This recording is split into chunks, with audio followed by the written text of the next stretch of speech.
Bueno, Hola, buenos días a Buen día, todos. profe. ¿Cómo están? Buenos días, profe. Buenos días, profe, ¿cómo le va? Bien, gracias. Bien, bien. Aquí esperándolos para la clase de hoy. Pues el día de hoy tenemos el bloque de 3, pero vamos a hacer un trabajo como repartido. ¿Sí? En la primera hora, ahorita mejor dicho, vamos a hacer la explicación de la guía que vamos a dejar y ustedes van a tener el espacio para que puedan desarrollarla, ya que en la próxima clase vamos a tener el examen ya pero de las tres partes de la guía. Es decir, de la parte de reproducción o división celular, perdón que por aquí pasan muchos carros y hacen mucho ruido, disculpas niños. La segunda es la reproducción en hongos, bacterias, protistas, ¿se acuerdan? Y la tercera sería ya en plantas. En la última clase quedamos en la reproducción de las plantas de manera asexual y en la clase de hoy quiero abordar lo referente a las plantas o la reproducción más bien en plantas, reproducción sexual, es decir, donde hay presencia de gameto masculino y femenino formando un cigoto, lo cual conlleva a la formación de qué es, o a la reproducción de manera sexual. Ustedes saben que cuando hay intervención de un gameto que es masculino más un gameto femenino, podemos ya hablar de reproducción sexual. Entonces, a eso precisamente es que quiero referirme en la clase de hoy. No sin antes, pues, como que de pronto hacer un poquito un recorderis de lo que es la reproducción asexual. Ustedes saben que en la reproducción asexual generalmente lo que se da, y nosotros lo vimos la vez pasada, es una reproducción que hace la planta y en muchas veces con la ayuda de mecanismos o estrategias creadas pues, por el hombre, ¿cierto? De igual manera, miramos que hay plantas que tienen o que en su proceso reproductivo podemos mirar flores, con flores o sin flores, ¿sí? Y que viven, por ejemplo, en ambientes que son húmedos y se protegen del sol.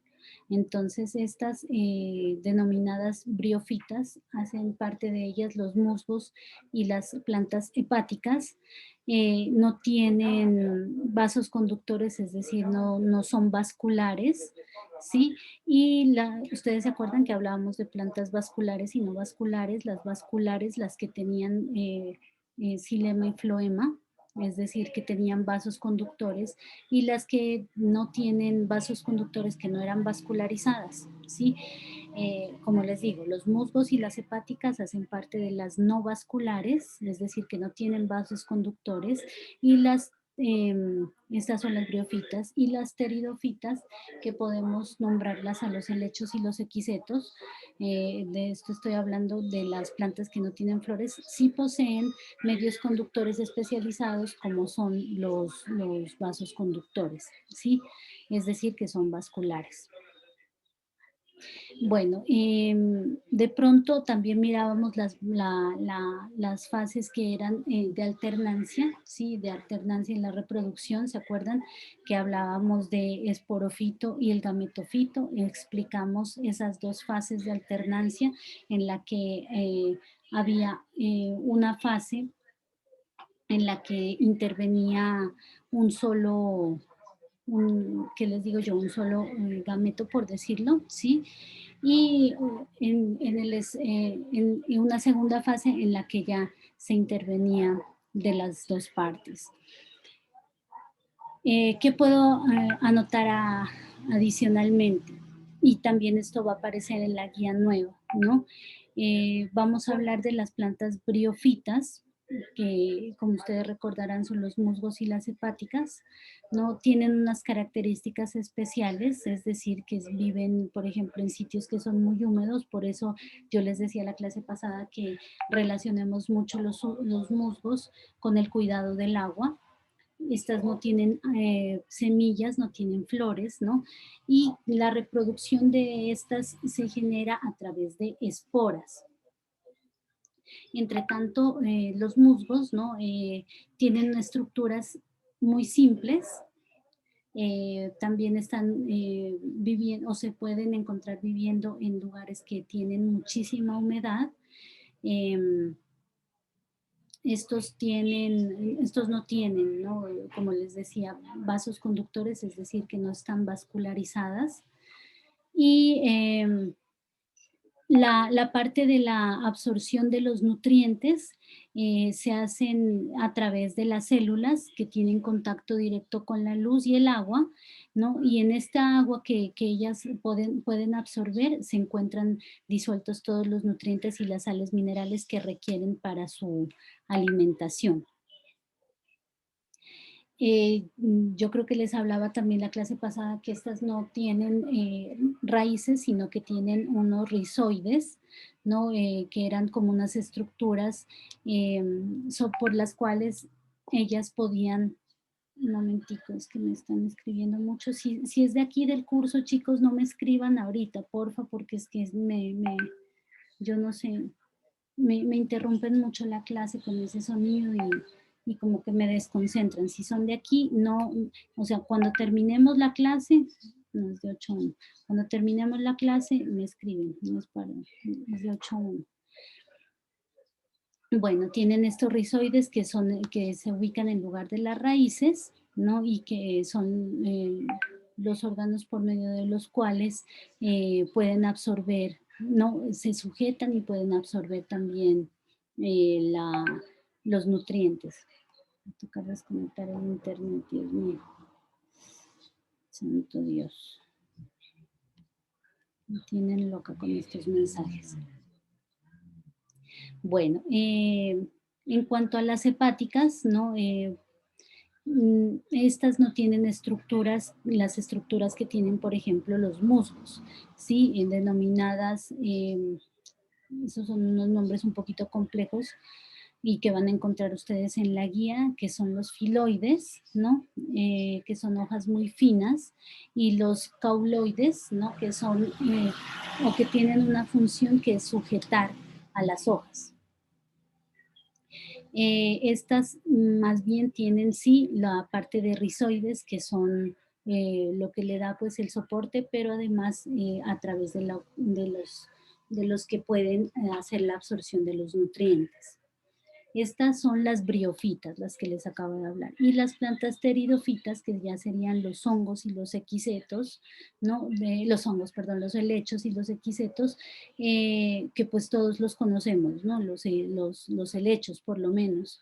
Y estos se reproducen también a través de esporas y requieren ambientes húmedos. En la guía ustedes van a poder darse cuenta mediante los dibujos y la explicación cómo son las estructuras que ellas desarrollan precisamente para el proceso de reproducción.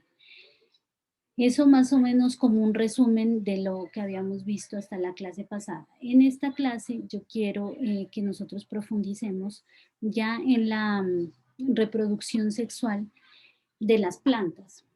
Como les decía anteriormente, cuando hablamos de reproducción sexual, se tiene que hablar de la intervención de gameto masculino y femenino, formando un cigoto. Nosotros podemos encontrar en la reproducción sexual para dos tipos de plantas. Unas que son las angiospermas, ¿sí? Eso lo van a encontrar en la guía, no se preocupen, que son las plantas que nosotros vamos a tener que relacionar con la presencia de flores y frutos. Y las gimnospermas, que son las plantas que tienen una semilla desnuda y que no producen generalmente flores o frutos, más que todo flores. Sí, las gimnospermas son las de semilla desnuda y ustedes siempre asimílenla, por ejemplo, al pino, al árbol de pino, que es como el más representativo o con lo que más se asocia a las plantas gimnospermas. Las angiospermas, pues sí es la cantidad de plantas que más existe sobre la faz de la Tierra, las que han colonizado más debido a precisamente al tipo de reproducción que manejan, ¿no? Que ya vamos a explicar en adelante, que les ha permitido que una variabilidad genética y adicional a eso, precisamente gracias a esa variabilidad, adaptarse a un sinnúmero de condiciones ambientales, a cambios ambientales que se han dado a lo largo de los años y que les han permitido, pues, dichos cambios, adaptarse, por decirlo de alguna manera, normalmente a los distintos modificaciones, por ejemplo, del ambiente, de temperaturas, de humedad del suelo, etcétera. Pero gracias a que intervienen, por ejemplo, en este caso, los dos gametos, entonces eso, ustedes se acuerdan que lo hablábamos en días pasadas, la variabilidad o la presencia de ADN femenino y masculino le permite al organismo que se va a formar tener información de los dos y por eso conjugarla y mejorar esta información. Lo mismo pasaría también con las plantas y en la guía de la reproducción pues, de animales vamos a ver lo mismo. Pero esa ya la veremos, Dios mediante, ya en el próximo periodo o a finales de este, aunque no creo que alcancemos.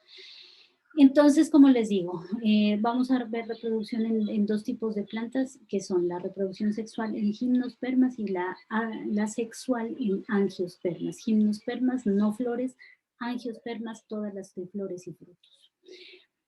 Para hacer una introducción a lo que estoy hablando, les voy a compartir en este momento, todavía sigue llegando la gente, les voy a compartir un videíto que les va a servir también para que estén pendientes, por favor. ¿Sí ven ahí la pantalla, hijos? Sí, profe. Listo, para sí, desarrollar el taller o el examen de la próxima semana. Porque ya les digo, en esta semana voy a dejar simplemente la guía, ¿sí? Pero nosotros cuando entremos vamos a entrar precisamente a evaluar las guías anteriores más esta guía. Entonces voy a apagar un poquito la cámara, entre tanto miremos el video y proseguimos con la explicación.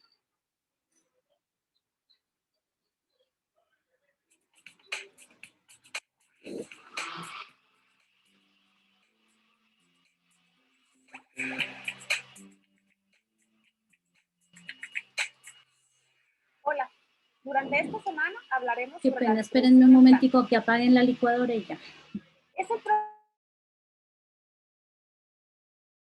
Que si no, no escuchamos y es importante que escuchen desde el principio. Y saben que mientras deja de sonar, tomémonos la fotico de la asistencia, por favor, para ir ganando tiempo. Si pueden encender sus cámaras, por favor, para tomarles la foto.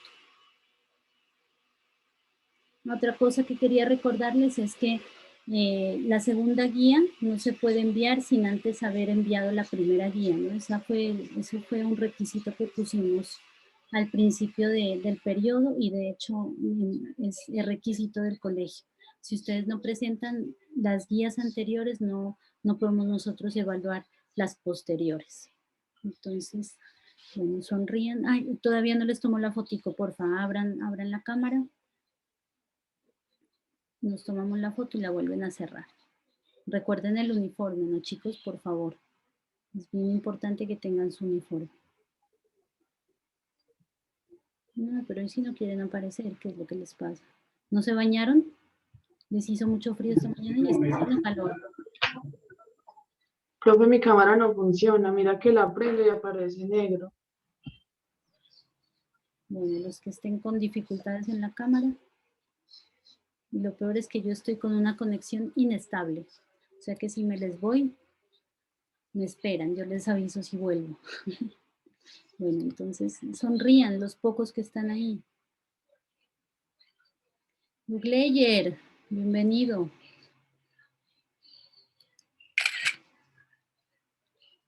Qué seriedad de don Samuel Olguín. Dios mío. ¿Por qué están tan serios? Sí, es prevacaciones, niños. Yo pensé que ya estaban en modo Semana Santa. Listo, gracias, hijo. ¿Cuándo es Semana Santa? ¿Para qué? Por ahí, Más ¿para del- qué le dicen vacaciones? No van a mandar talleres. Uy, no, Así muy es. suaves. Tienes toda la razón. Ay, pero yo me... Ahí miran, chicos. Sí, profe. Bueno, listo, entonces ahora sí espero que Sí, no haya señora. interrupciones. Todas las plantas, al igual que el resto de los seres vivos, generan nuevos organismos iguales o semejantes a sus progenitores con el fin de perpetuar la especie. La gran variedad de formas que emplean las plantas para reproducirse se concentra en dos grandes grupos: la reproducción asexual y la reproducción sexual. Veamos en qué consiste cada uno. En la reproducción asexual, el individuo se origina a partir de una célula o grupo de células que se desarrollan por medio de mitosis, que es la fase donde se da la división celular produciendo dos células hijas idénticas. ¿Lo recuerdan? Pues bien, como resultado de este hecho, estos individuos son copias idénticas del individuo progenitor. Esto permite que las plantas colonicen grandes extensiones de tierra. En este tipo de reproducción no existe variabilidad genética, es decir, que todas las células hijas son exactamente iguales a las células madres. En la reproducción asexual o vegetativa, las nuevas plantas se generan a partir de un fragmento del progenitor, un tallo, la raíz, una hoja o una rama. Por ejemplo, de una simple hoja de begonia se puede generar otra planta igual. Las formas de reproducción asexual son dos: natural y artificial. La natural es la formación de una nueva planta a partir de cualquier órgano de la original, como por ejemplo tubérculos, que son tallos subterráneos que acumulan sustancias de reserva principalmente constituidas por almidón. Un ejemplo típico de tubérculo es la papa. Sus ojos, es decir, esas manchitas cafés que tienen, son zonas meristemáticas, donde pueden germinar tallos y raíces. Los bulbos son tallos subterráneos también, rodeados de hojas carnosas, que en la temporada siguiente se convertirán en hojas. Se sitúan en el extremo inferior del tallo y contienen una gran cantidad de alimento. Al sembrarlos, cada bulbo da lugar a una nueva planta. Un ejemplo puede ser la cebolla, el ajo o un tulipán. Los rizomas son tallos subterráneos que crecen paralelos al suelo. Poseen yemas que dan lugar a tallos y raíces. Sobre estos tallos crecen nuevas plantas. Es quizás el tipo de reproducción asexual más extendido entre los vegetales. Algunos ejemplos son la caña, el pasto, el lirio y algunas aromáticas. Y están los estolones, que son tallos rastreros que crecen horizontalmente sobre el suelo. Estos emiten raíces y tallos verticales.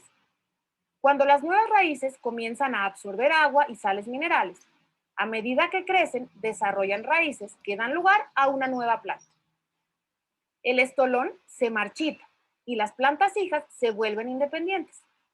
Un ejemplo son las plantas, por ejemplo, de las fresas, que estas se reproducen por estolones. Veamos ahora la reproducción asexual artificial. Esta consiste en la formación de plantas de una manera no natural. Algunos ejemplos son los esquejes, que estos son tallos de plantas leñosas que se cortan y se cultivan aparte en agua o tierra y tienen la capacidad de producir raíces cuando están separados de la planta original, los que conocemos comúnmente como piecitos. Al cabo de un tiempo, a esta rama le salen raíces y se convierten en una nueva planta. Un ejemplo son los geranios o los bambús pequeñitos. Están los acodos también. Hay terrestre y aéreo. Es un método artificial de propagación de plantas, que consiste en obligar por medio del calor la humedad de la tierra preparada, de incisiones o ligaduras, a que echen raíces las ramas acodadas, formando nuevos individuos dotados de cualidades idénticas a las de la planta de la que deriva. Injerto. Se presenta cuando una parte del tejido procedente de una planta se une sobre otra ya asentada, de tal modo que el conjunto de ambos crezcan como un solo organismo. Ambas plantas deben tener rasgos genéticos similares. Veamos ahora la reproducción sexual. Es mucho más compleja que la asexual. Requiere de individuos de otro sexo. El nuevo individuo surge a partir de dos células especiales denominadas gametos, que se han originado por meiosis y que proceden de parentales, es decir, de dos padres. Es el proceso de división celular que solo se realiza en células germinales o sexuales, es decir, óvulos y espermatozoides. ¿Lo recuerdan? Pues bien, la diversidad genética que produce este tipo de reproducción tiene una gran ventaja. Si cambia algún factor ambiental y la descendencia presenta variabilidad, puede haber individuos que sobrevivan a las nuevas condiciones. Esta variabilidad genética es la base del proceso de evolución.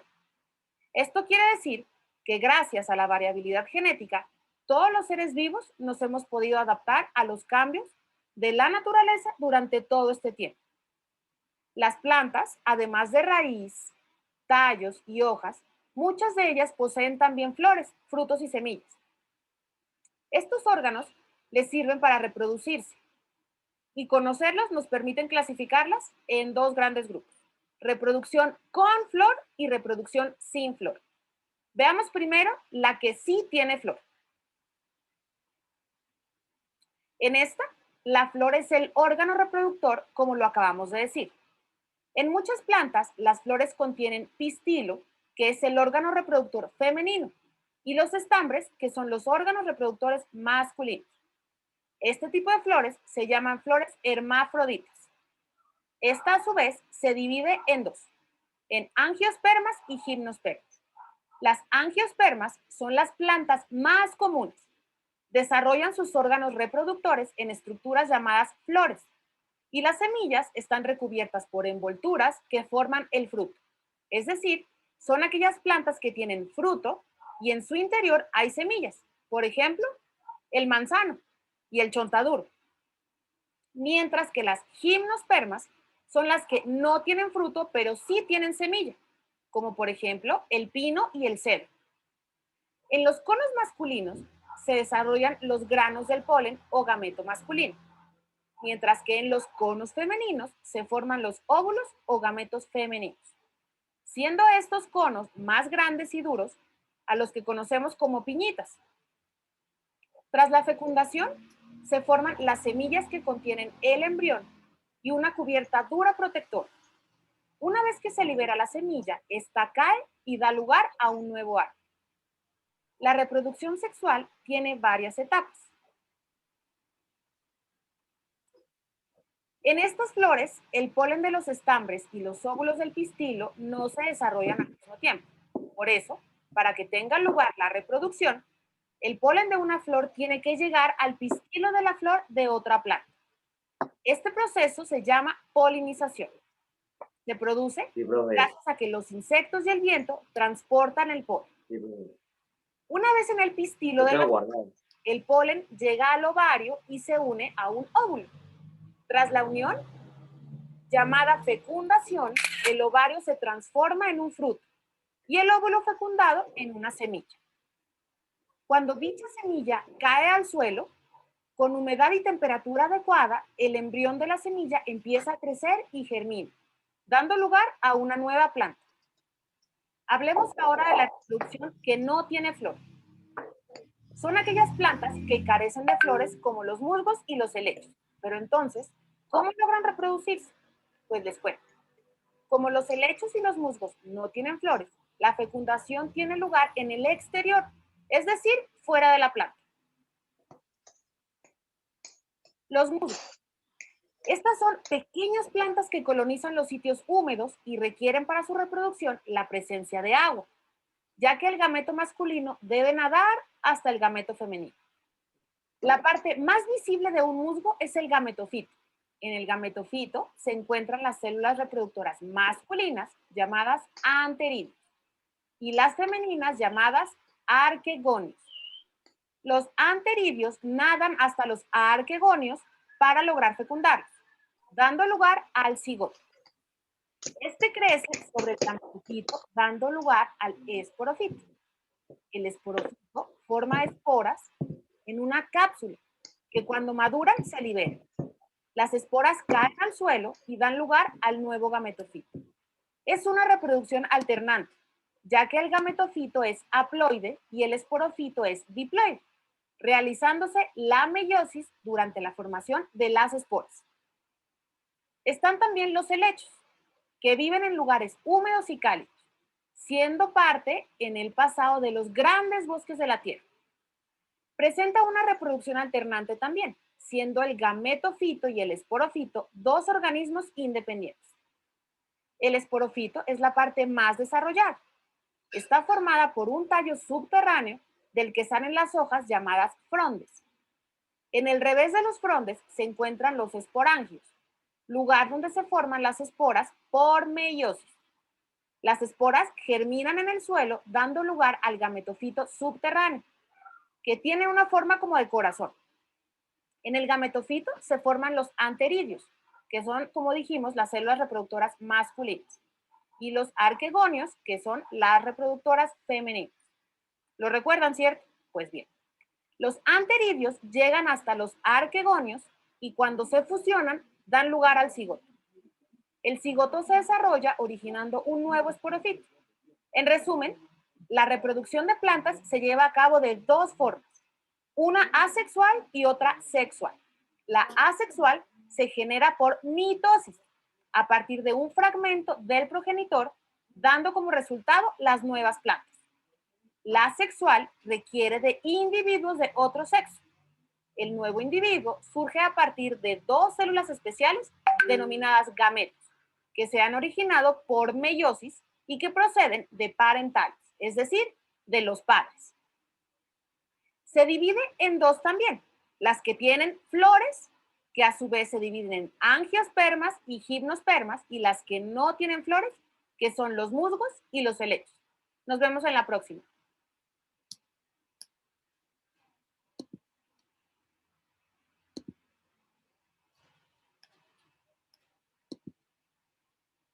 Este video les va a servir y obviamente se los va a compartir ahí en el grupo para que puedan desarrollar el examen o el taller. Es que no sé todavía si va a ser a manera de examen o bueno, va a ser el taller que vamos a desarrollar dentro de 15 días, que es de las tres temas que ya les había dicho anteriormente, o de las guías que pues hemos visto a la fecha.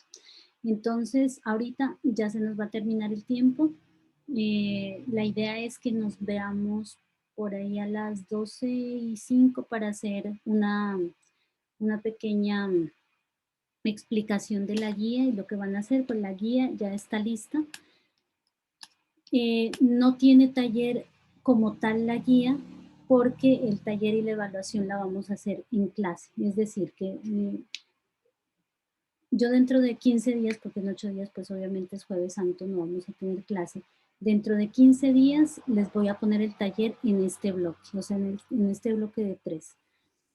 Y esas 3 horas ustedes las van a emplear para hacer el taller. Los Profe. que no, señor.